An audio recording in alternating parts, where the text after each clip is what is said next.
no doubt about it, belligerent here. Now, boom, boom. There, you are shot twice, and you're down. What's the claim here, John Heath, attorney at law? You represent both Colston and Fields.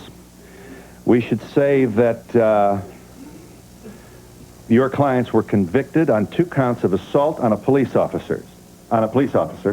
The officers were not charged. Not yet. Your clients were not only found guilty of... Just Mr. Colston. Mr. Colston was found guilty, but given probation. The first jury came in, the first verdict was 0 years probation, probated for 2 years, Mr. Phil. But you should also, this audience should also know that this jury had trouble reaching a verdict, didn't it? They were deadlocked 23 hours, 6-6, and a note out that they were hopelessly deadlocked. Are you sure it was 6-6? That's what the note said, sir. It's in the public record in Athens, Texas. The judge says essentially in his own judicial way, look, let's try a little harder. That's what judges... That is incorrect. That is incorrect. Let me tell him, you are E. Ray Andrews. You're the man who successfully prosecuted this case. You are the Henderson, Texas, the Henderson County prosecutor, and you're on our satellite from Athens. You wanted to say what? Well, let me correct one thing here. I picked the jury in this case, and my 2 assistants actually tried the case. Mr. Heath is saying that the jury sent a note out that they were deadlocked 6-6. They sent a note out. They had a verdict in the Langford case, and their vote was 6-6 in the Barnhart case. Now, that's the truth of the matter. They never said they were deadlocked. That's another example. If Mr. Andrews would have been at the courthouse during this trial, he would know a lot more about what factually happened. Well, tell him to straighten Mr. Heath, I was at the courthouse. Where was you? What are we arguing here? You don't deny, do you, Mr. Andrews, that the jury was deadlocked? I do deny that. They didn't come back and tell the judge that they were unable to reach a verdict? They came back and told the judge that they had a verdict, a unanimous verdict, in the Langford case, the deputy sheriff. They said their vote was 6-6 on the Barnhart case. They did not, to my knowledge, say anything about being deadlocked. Sir, let me point something else out for the audience. I've been trying criminal cases 24 years.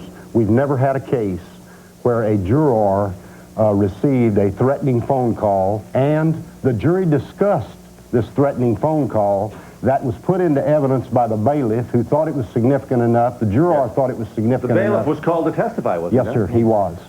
The juror who alleges to have received a threat was a African-American female, is that right? That's correct. The only African-American on the jury. So it was 11 white people and 1 African-American person convicted your client, Lorenzo Colston, of assault on a police officer.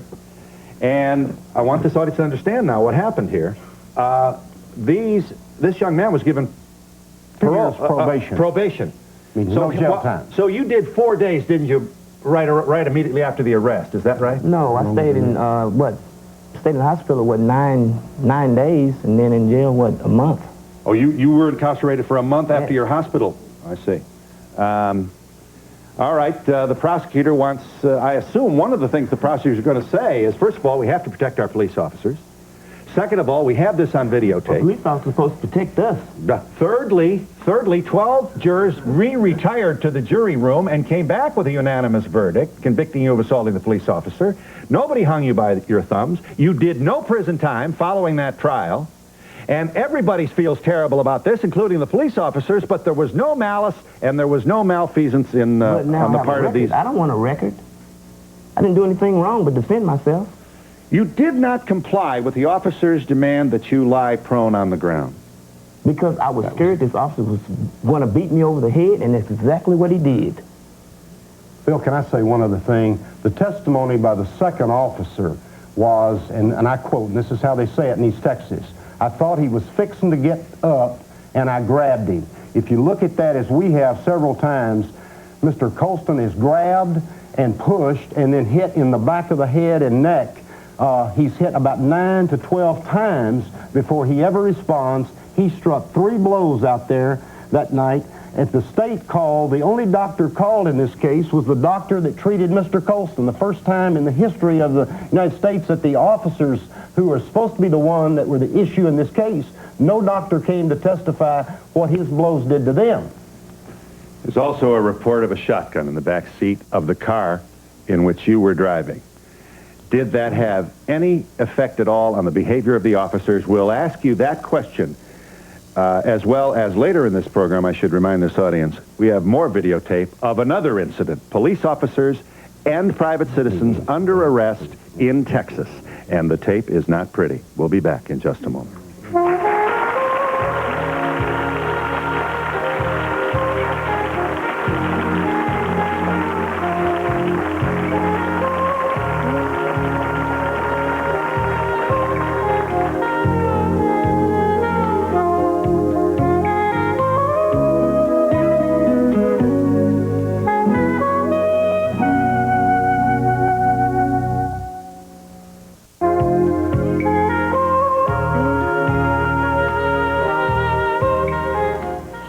Lorenzo Colston is the young man who was seriously wounded, injured, and the legacy is with him today, having been struck by 2 bullets fired by the police officer, one of 2 police officers that stopped him. There was a headlight out. Yes. All right, here's a conversation between you and the police officer that this audience should hear more fully. You are clearly not cooperating with the police officer, as we see in this tape. Show them this.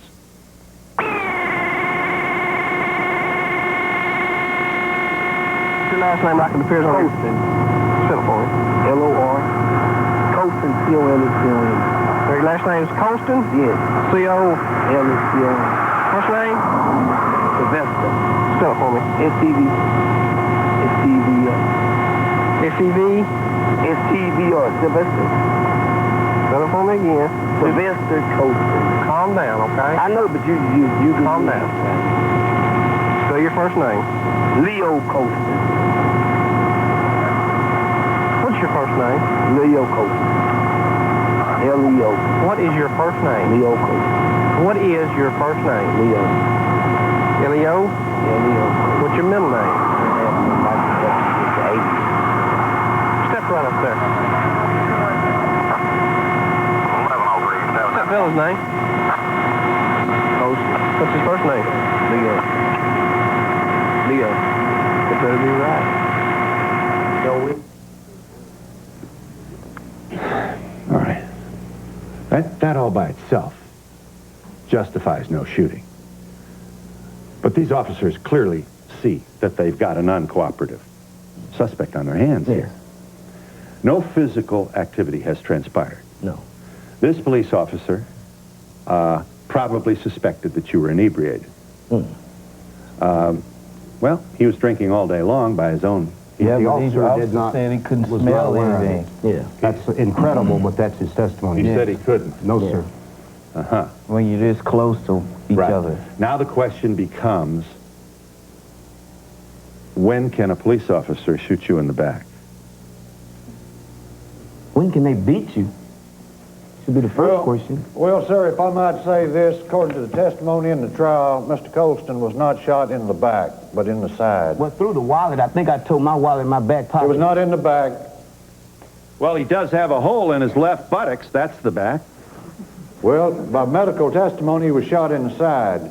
That's not the side. Again, Ray, I wish you would have been there and joined us in the trial. And I've heard that so many times, Mr. Heath. I did everything I wanted to in the trial. Yeah. Mr. And Andrews. I conducted myself accordingly. Right. Mr. Andrews, we bring no judgment here. We want to understand this. Yes, sir. And isn't this interesting now? We have dashboard-mounted video cameras on increasing numbers of police cruisers. What a great idea. I think it's a great idea. I do, too. So do I. And the officer, all he has to do is push a button. Come out, may I see your license, please? And we're on the evening news. Mr. Donahue, in this particular deal, he had to push a button. The new models, you do not have to push a button. When you turn on the lights, the video automatically starts. Well, okay, we don't even have to remember to do it, and it's on. Mr. Andrews, give us your briefest... let me show this tape one more time, Mr. Andrews, and then I'm going to give it to you to tell this audience why you think this was justifiable use of force on the part of two duly authorized police officers. Here's this tape again. Let's watch. Yes, sir. Face that direction. Turn around and face that direction. I tell you what you do. You get on your knees. Get on your knees. Get down on your damn knees. Why y'all like this? Stay still. Cross your feet. Why y'all doing this? Because you want to tell me who you are and you want to out. It's Lorenzo Colston. I have a wallet right here. I have a wallet right here. Look straight ahead. I tell you what, just get on the ground. Get on the ground. Get on the ground. Get on the ground. I ain't got to lay on the ground, man.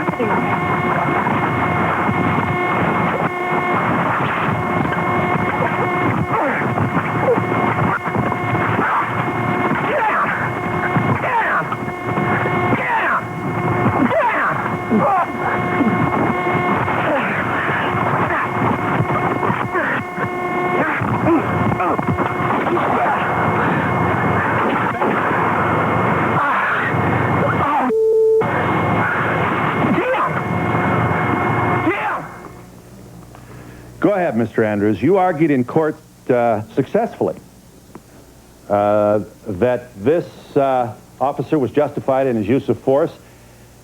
And and you essentially said to the jury what?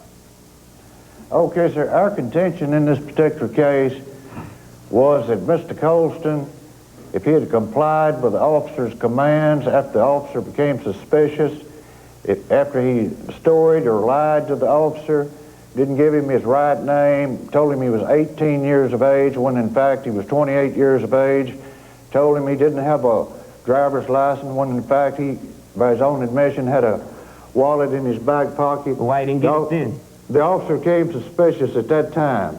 The officer had authority to give certain commands, as they're taught in DPS school here in the state of Texas.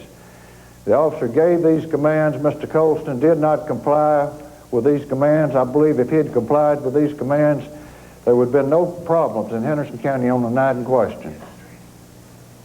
To which you would want to say what in defense of your clients, Mr. Heath? Well, first of all, I believe that my client acted in reasonable self-defense. Texas law clearly gives a citizen the right to respond when excessive force is used. Excessive force was clearly used. Their own doctor testified when Mr. Colston was hit the first time in the back of the head, that could have been deadly force. Mr. Colston took 9 blows. That is incorrect. 9 blows from the ass before he ever responded. He responded by simply using his fist. I want to also point out that when Mr. Colston was taken down by the second officer that shot him, Mr. Colston hit that officer, and that officer testified. One time, started up, you see the other officer hit him in the back of the head. He's already up, trying to get away. They jerked his shirt off. If you'll look at the video, he had a shirt on. He goes down. He's trying to get up. The officer holds on and pulls his shirt off.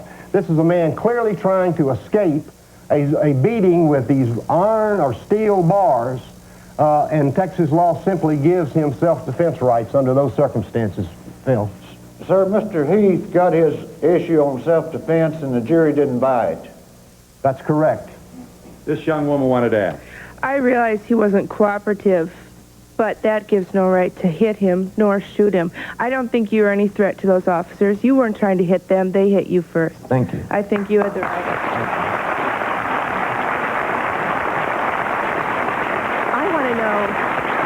I'd like to know, how is it that the driver ended up in handcuffs, and what prompted the officers to ask the passenger, if it was just being stopped for a broken light, what made them even take you out of the car? That's a very good question. There was now was there not a check on the computer? He had a warrant out for his arrest, Mr. Fields did. I had a speeding ticket, one speeding ticket, and he stopped me for the headlight. And he handcuffed me because he said I had a warrant. But I don't know why he told Mr. Colston to get out of the car, first of all.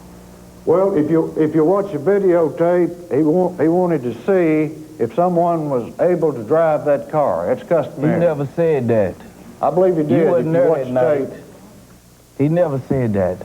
No, I wasn't there that night. I certainly wasn't. And we'll be back to take one more slow-mo look at this, give this audience an opportunity to ask its own questions, and then we'll meet two young men who were clobbered pretty good, And then they admitted had their hair pulled while they were handcuffed. And this is Texas as well. We may need a personal escort to go back to Texas after this program. We'll be back in just a moment.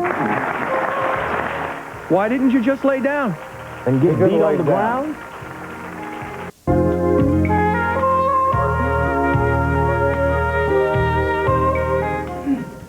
The training, the head of the training academy at the DPS, which I'm sure is the Department of Public Service. So this would be the state academy at which all law enforcement officers are trained in Texas. Is that right, Mr. Andrews? That is true and correct, sir. And the head of training is a chap by the name of Albert Rodriguez. Albert Rodriguez, yes, sir. Let me show that tape again, and I'll read his words as he testified at this trial. Yes, sir.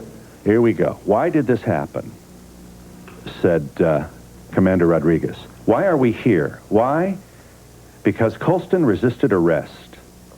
In order to control the situation, the officers had to use force. That's the only alternative they've got. Rodriguez said Colston had a shotgun in the car, but acknowledged the unloaded weapon wasn't found until 3 hours after the shooting and didn't play a part in the incident.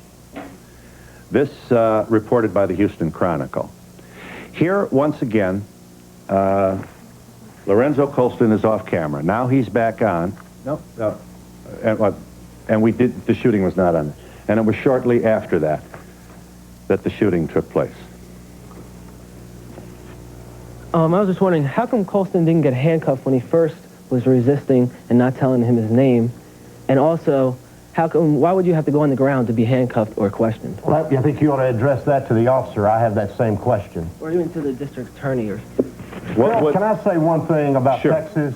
Yes. I've been doing criminal work for years. Most officers, certainly most DPS And officers... New York State never, and all the states of the Union, most officers are law-abiding, sensitive, Yes, sir. civil libertarians who do not want to work or live in a police state. We agree. We All right. agree. So, but please don't tell media that they can't examine these things. No, I'm not or saying not somehow we're examining. anti-cop if we do. But it's unfair to think that either myself or my client are charging every DPS officer in Texas with Very this good. kind of conduct. We're not. Point is made. Mr. Donahue, this is Sir. Ray Andrews again. Could Yes. I say something? Go right ahead, sir. About the gentleman that asked a question about the handcuffs. DPS has a three-point system. First, their hands on the car. First, when they're suspicious, their knees to the ground, which he did not cooperate in any way. Then flat on your belly, so to speak. Again, If you'll I want notice you in to the video, he try. started up off of his stomach when the officer was trying to handcuff him. And that's when the fight took place. He did cooperate when he went to his knees as ordered. Yes, sir. He did not cooperate when asked to lie prone. That is true and correct, sir. And now the question becomes, when a suspect fails to cooperate, what then is the alternative, or what is the legitimate use of force or behavior that we will accept from the police officer under that circumstance? You had two armed officers out there. Officer Rodriguez has held a press conference and says what you see here is state DPS policy. I assure you it's not state DPS policy. He's had to say that, Phil, because he's trying to justify the conduct that the audience can see and the nation can see that occurred on that tape. Why didn't you just lay down? Why didn't you just lay down? And get He could've beat on laid the down. ground? No, would you lay on the ground with someone with a bar over your head like this? If the officer asked me to lay down, I'd lay down. Well, you would get beat. I think that the problem is that a lot of cops, they jump to conclusions too much before the adrenaline's going. It may be a slow night, and then they're ready for action at a certain point. You know, it's true. They're ready for action at a certain point, and if they see, well, here's my chance. You know, his name may not be Leo. Maybe he's not telling the truth. Maybe I'll go after him. Maybe this could be my action point. I think, you know, sometimes cops can jump to conclusions sometimes without knowing the facts. You're shaking your head. I would never get on the ground if a cop did that. If a cop asked me to get down on the ground, he was scared for his life. I'd be scared too. I would not get on the ground. Not in a million years. No. Do the Texas officers carry any other means? Would you not put your hands out to be handcuffed? I would. He was never asked to do that, Phil. I know that. But I mean, the point is, what are we gonna make it illegal for a cop to do or order? I would comply as long as I felt safe. I mean, Well, you're not going to feel very safe if with handcuffs on. No, but at least. In other words, if you don't have to lie down because you think it puts you in a vulnerable position, then you don't have to cooperate with your hands being cuffed either. I guess that's what I'm saying. There are two men with, bars and guns over me. I don't want to put myself in a situation where I can get killed or beat a la Rodney King or this man. At that particular time. There were two officers. Do the Texas officers carry mace or any other way? Show E. Ray the tape so he knows what happened in this case. Yes. He should see the tape, and he should have turned the entire tape over to the media. There's 22 minutes police of tape, officers carry and you mace in see Texas. just a short portion of it. They do, sir. Why wasn't mace 22 minutes used? of tape. All right. Can we see this one more time, please? All right. This is the slow-mo. All right. Thank you. It's in entirety, please. Oh, I see. Mr. Donahue, Yes. there's 22 minutes of tape. Yeah, and we're showing only parts of it. Yes, sir. You're showing only the part that Mr. Heath gave the news media. Let me correct that, sir. He knows that is a blatant lie. We gave he's the the one entire lying. tape to the news media, and you know that, and you continually say these things that you know are not true. Well, why not show the part where the officer you the saying one I was started killing him with lying, not everything I me. got? Yeah, I was killing him with that ass. Show that part. Yeah. That's the best part of the show right there. Here it is. Hang on just a second.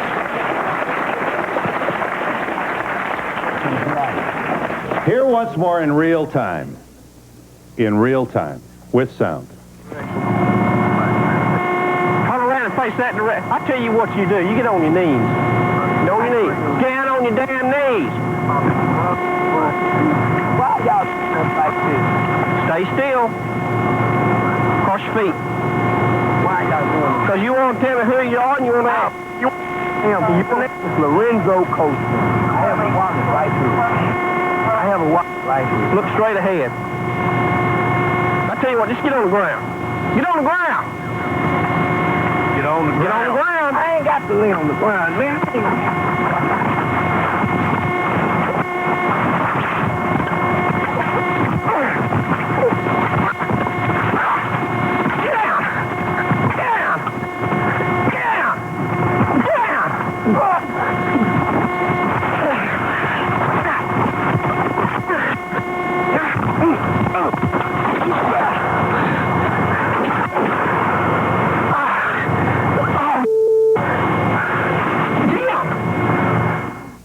Then you said, help me, I'm bleeding to death? Yes.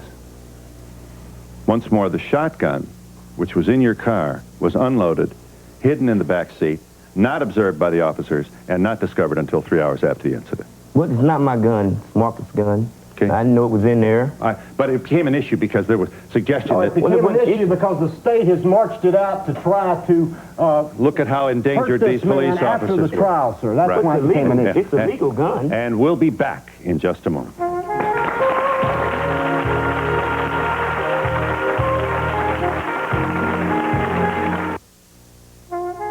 To be a part of the audience, please send a postcard for free tickets to Donahue Tickets, care of NBC, 30 Rockefeller Plaza, New York, New York, 10112. Remember, postcards only, please. Be sure to include your phone number with area code. Now meet Carlos Rodriguez, age 17, and Henry Martinez, age 19. Both are from San Antonio. The incident that we are about to show and talk about took place between Hondo and San Antonio, Texas. Took place November of 1992, and your incident was in the early morning, wasn't it? Around 2:30 in the morning. There were 5 young people in the car. That's 2 years ago, and if you're 17 and 19, so we're talking 5 young men in the neighborhood of 14, 15, 16, and 17 years old. Is that pretty accurate? Yeah. You are American-born citizens of proud Mexican heritage, may we say. Yeah. Martinez and Rodriguez, you are chased by the cops. Did you see who's driving? Gabriel Esquivel. Are you in the back seat? I'm in the back seat. I'm in the passenger seat. You're in the passenger seat, front. you're in the back seat. Did you know the cops were chasing you? Oh, yes, sir. Yes, we did. Seen the light. And you heard the siren? Yeah. And somebody probably said, let's get the heck out of here?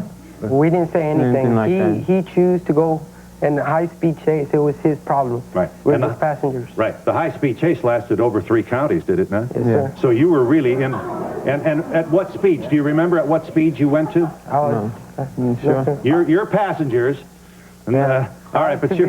Right. I was busy looking behind Yes, you. No, I don't yes. want that to And be- you have a lawyer. Yeah. We used to be able to do this program without lawyers. Not anymore. We need them James, now. yes, we do. James, I may need one myself someday. James Meyer Jr. is, you're the attorney at law defending both Martinez, representing both Martinez and Rodriguez. Yeah. Do we know how fast the car was going, attorney at law Meyer? Well, we think it was going between 80 and 90 miles an hour, but it was not through 3 counties, and they were not driving. They were passengers. Right. They finally were, they drove off the road and were arrested. They were run off the road by a DPS trooper. They were then shot at by the police officers once they got out of the car, and then handcuffed, submissive, on the ground, face down, and the beatings began. Can you prove they were shot at? Of course. We have our witnesses here who are saying so. Well, the cops would want you to know that at least we can be suspicious of these witnesses. After all, they're on the other end of some pretty horrendous behavior on the part of the police department. I want to show them that. Okay. I want to show them that. Here's what happened. This is very grainy, hardly broadcast quality tape, but the story is there. If you'll turn these lights down, take a look at this. They are finally stopped. Here's what happened.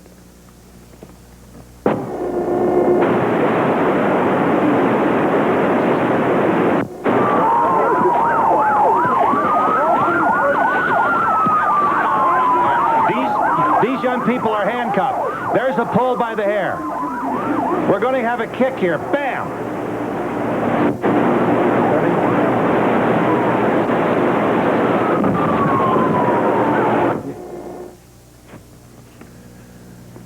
Well, now can we see that again in slow-mo?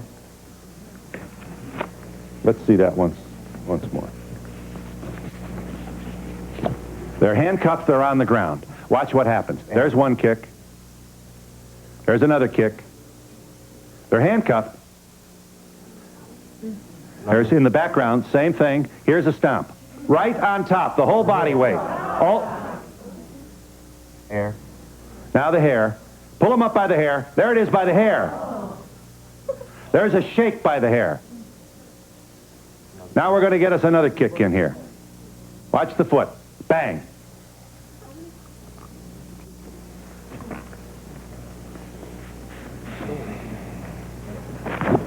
What'd you say to them while this was happening, Carlos, Henry?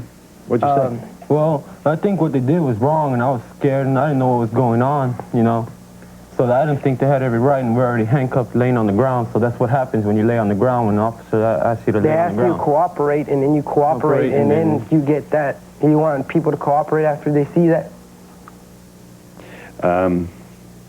The 2 officers were charged. The officers Chadwick and Perales. Correct. Is Perales a Hispanic name? Perales is a Hispanic name, but he has German heritage.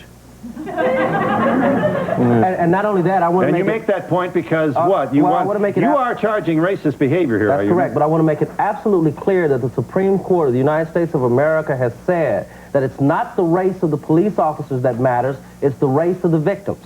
And once a police officer joins an institution like that, and that institution has a past history, policy, and custom of beating Hispanics or blacks, then it is a racist, unlawful, unconstitutional, criminal activity. Officer Perales pled to felony and sentenced to 10 years probation.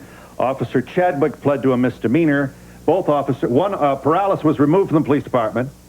Removed from the sheriff's department. Sheriff's department, sorry. Right. And Officer Chadwick subsequently voluntarily left law enforcement. Yeah, but you know, I need to explain that. This audience has to know. Sure. These officers involved in this are no longer in police work.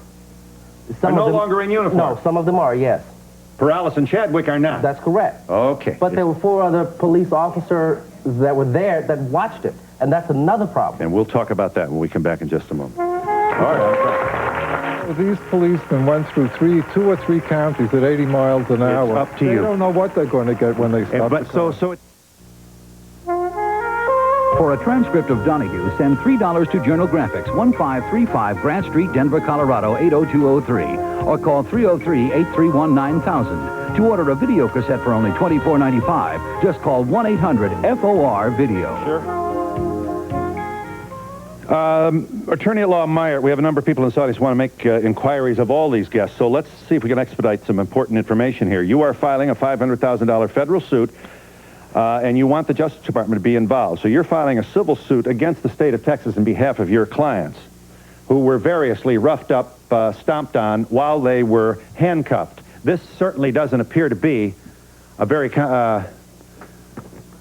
I mean, it's pretty clear here. This is unnecessary use of force. Well, it's excessive force is what it is. And what we really need to do is to prove to the jury that it was brutal and that there's a class-based animus against Hispanics in that county. We have identified 22 other cases where Hispanic young men have been beaten exactly the same sort of way. Yes, ma'am. This is probably irrelevant to the whole case, but I'd like to ask Mr. Colston if his mother is really strict, number one, and number two, what does his mom say when all this happened? Lorenzo.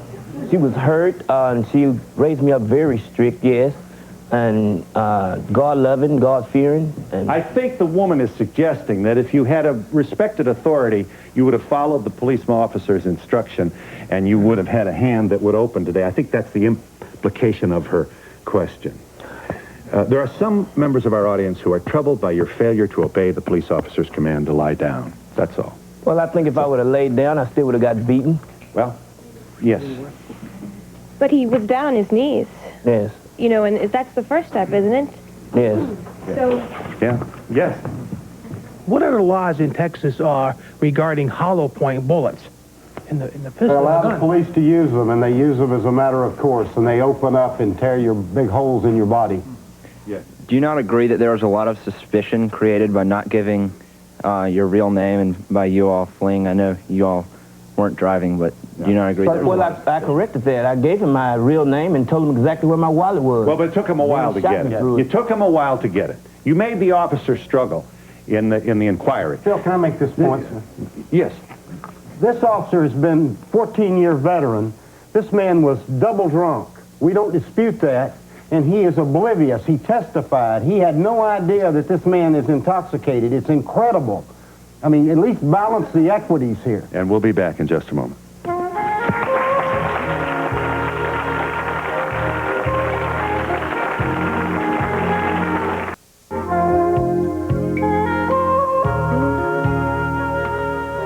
Everyone seems to be suing the police.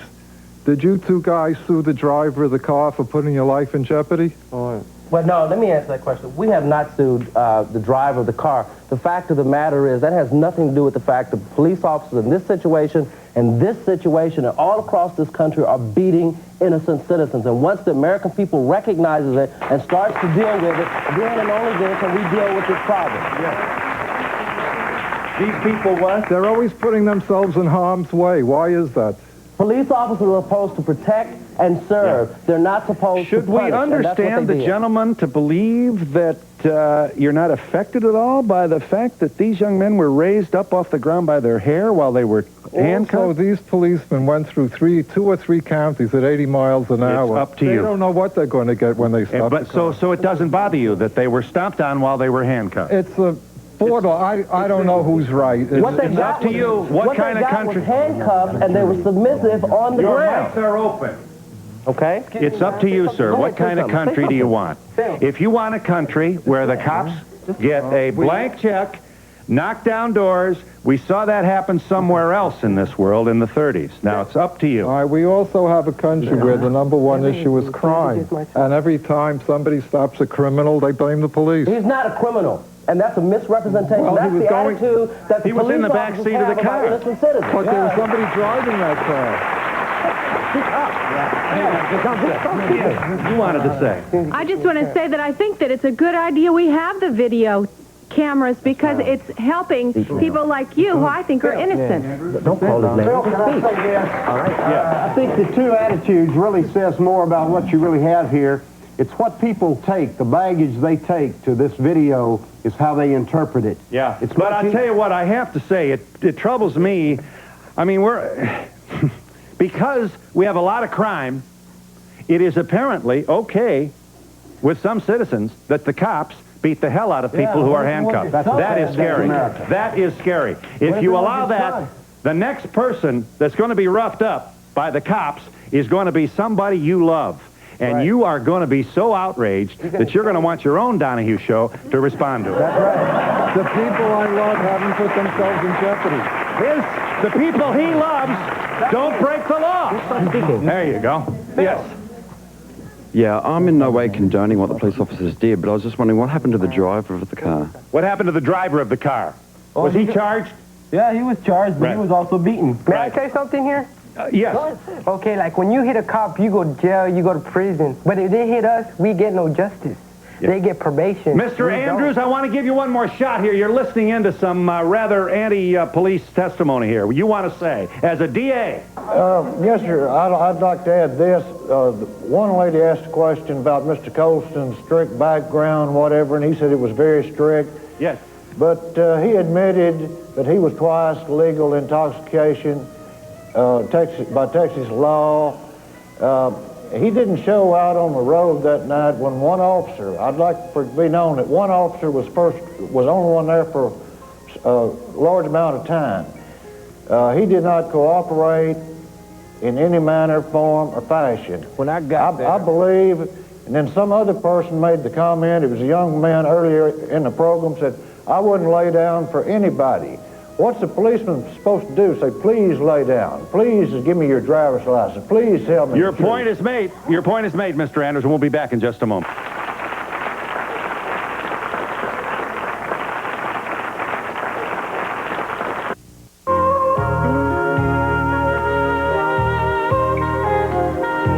She loved him long ago. Now she's found him again. I'd love to marry him. Will her fantasy become reality? Next Donahue. Yeah. In both of these cases, we did invite the police officers involved, and they declined. We do thank Mr. Andrews, the only DA who agreed to appear on our program. We thank you for giving the state side of this. No small matter. Yes. I'd just like to say I don't know whether the police are brave or plain stupid for behaving like that on camera. Well, obviously, not everybody at the time knew they were on camera. You see, bad cops make Services provided and promotional fees paid by the following.